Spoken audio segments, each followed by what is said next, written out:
mesdemoiselles, messieurs, bienvenue à cette capsule financière.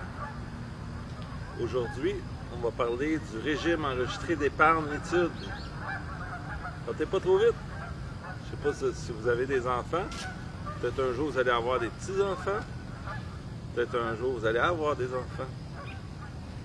Est-ce que c'est si magique que ça, le régime enregistré d'épargne études? Pensez-vous que le gouvernement fédéral fait des cadeaux? Pensez-vous que les banques et le gouvernement fédéral font conjointement des cadeaux? Ça dit que pour chaque enfant, on peut cotiser jusqu'à 2500 $ par année dans le régime et le gouvernement fédéral va mettre 20% de ce que vous mettez. Donc un beau 500 qu'il rajoute. Et au Québec, je crois que c'est 10%. Et des petits montants additionnels si votre revenu est entre 45 000 et 90 000.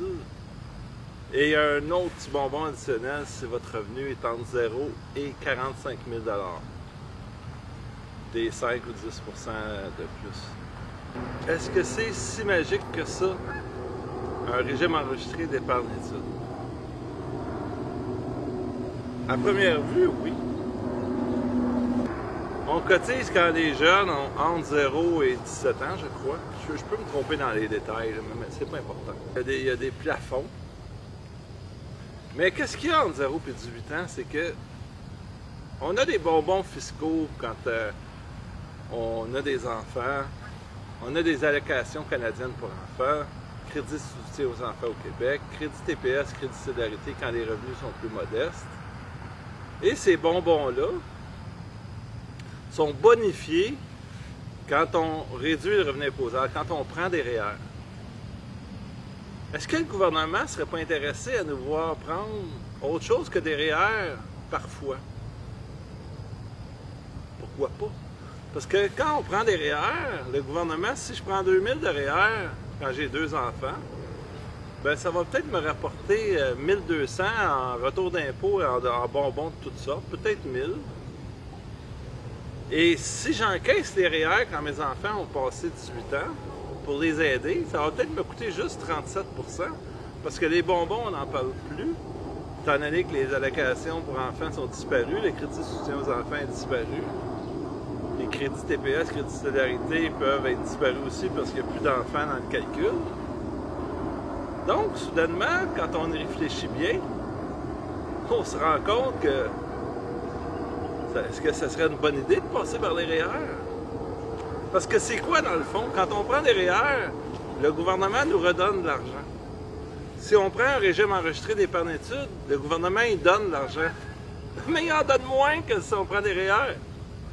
Ils savent compter ces gars-là. Au Québec aussi. S'ils donnent 20% puis 10%, bien la logique c'est de comparer si je prends des REER versus si je prends un régime d'épargne études pour le même montant net et je regarde au bout, est-ce que je ne serais pas mieux de prendre des REER? Le grand gagnant là-dedans, c'est qui? Je vous laisse deviner. Qui est le grand gagnant? Les banques.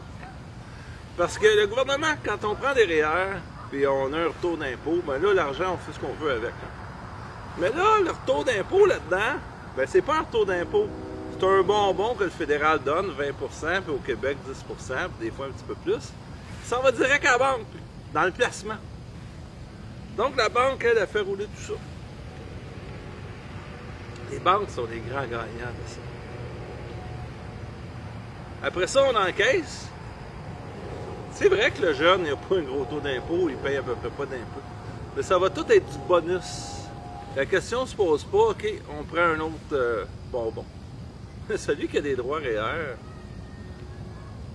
pensez-vous vraiment que le régime enregistré d'épargne études, c'est sa planche de salut? Moi, je ne le pense pas du tout.